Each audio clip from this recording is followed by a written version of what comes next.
Hey, it's W5HRO. I thought I'd give a final update on this for now. This is this PAL amplifier. If you look at one of my previous videos I did, one of the last ones I posted, I found a Yaesu FL100B new old stock amp pretty cheap, so I grabbed it. I'm going to use it on 10 meter AM instead. So I don't plan to use this one anymore. And luckily I only have I think I've probably invested about $40 total in this. I mean, these capacitors, big blue caps I put in here, I got on Amazon and they were dirt cheap. And the vibrators I had to replace a second time. And, it really wasn't that much money. Those were like $10 each time I had to do it. I found them, they were fairly cheap. There's some other ones on there that are listed for a lot more money, but I've come to the conclusion it's more trouble than what it's going to be worth. Because if I power it up, I put a load on this thing, just to kind of load the supply down just a tad bit so the high voltage will bleed off. And if I key the mic to put a little bit of drive into it just to try to see if the voltage is going to come up. What am I doing here? Here we go. The transistors are not vibrating. So obviously when I was having problems with those tubes, something went bad on me, and something happened. I mean, I don't know what it is for sure. I haven't even, like I said, I'm not going to waste any more time on this right now. That vibrator transformer may have shorted inside or opened up, or I don't know what's happened, but it's no longer working. And I've double checked all the wiring like 15 times and everything is like it's supposed to be. It just won't put out any more high voltage. So something's happened from the vibrator, something before the secondary of this high voltage transformer has gone bad. I don't know what it is, and I'm not even going to, I could figure it out. I could dig in this thing and I could troubleshoot it, but I just don't want to spend any more time since I found that other amplifier. So I'm just going to put this back in the box. And oh, by the way, I did open up that meter, and there are wires going to the two terminals from the inside of the winding in the meter. So obviously the meter opened up at some point and it's live. So the meter's bad, and I'd have to find another one to replace it. And it's just more trouble than what it's going to be worth. But I'm making this last video because my recommendation, if you find one of these amplifiers, and it has the 6LF6s in it, or not the 6LF6s. What did I say it had originally? My last video, I think I told you that it was, what were the two tubes? It was the 6QF, whatever they were. I just watched my last video on this amp and you'll see what I said. This amp, this is the original prototype, and it did not have 8950s. It had those 6QL6s or whatever. I thought I had that data sheet still here somewhere. Maybe I threw it away. I guess I don't have it here anymore. I must have disposed of it. But unless it's over here on this side, let me look real quick. I just want to give people an update, so if you ever find one of these, you'll know what to do.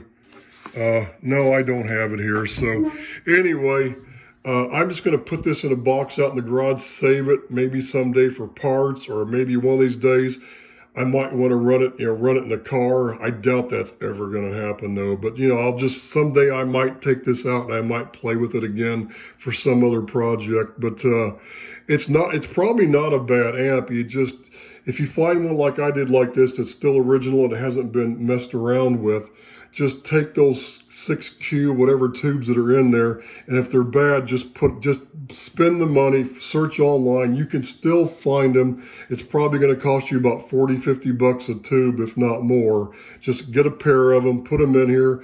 But whatever you do, make sure you have the resistor from the grids, the control grids, G1, going to ground, to limit the output. Because I'm pretty sure what happened when I put those when I restored this the first time, and I put those two new 6LF6s in it that I had in the box, and I keyed up and I was tuning, I was getting way over 150 watts. It peaked up to like 180, and I think I just overdrove the tubes and it popped one of them, and that's when things shorted on me. So like I said, if you're going to do one of these amps, just put the original tubes back in, and just get a brand new set of what you find in it, and go from there. And but make sure you put these resistors in here, because this was a modification. Obviously, the fact that the meter was bad and they changed the meter circuit, and you know, at one point later on tells me that they had problems, and chances are the meters were doing the same thing. They were probably shorting out, which is why they had to redo the circuit. Because like I said, these component values that were in here when I got into it were not the same, and they had this diode turned around the other way too. So they did something. Obviously they had problems, and then when they went to the 8950s, they probably realized they had to put this resistor to ground at the G1 grids to ground to limit the output of the tube, so you don't they don't get overdone, they don't get overdriven. It'll limit the outputs, they don't damage them. And that's probably what happened when I peaked it up to 180 watts. It was just too hard on the tubes, because I could tell the vibrators, you could tell how it was getting really weak. It was like, when it was like really loading it down, and it was just probably too much for the tubes. And what I recommend is setting the resistors for no more than 100 watts output, no more than 100 watts carrier output, and go from there. Because, you know, 6LF6 is the better tubes that I put in here are like 40 watt tubes. So two of them in parallel, that's 80 watts. So with the driver, yeah, give it 20 more watts. That's probably adequate, right? But if you go up any higher than that carrier-wise, you're probably gonna damage the tubes.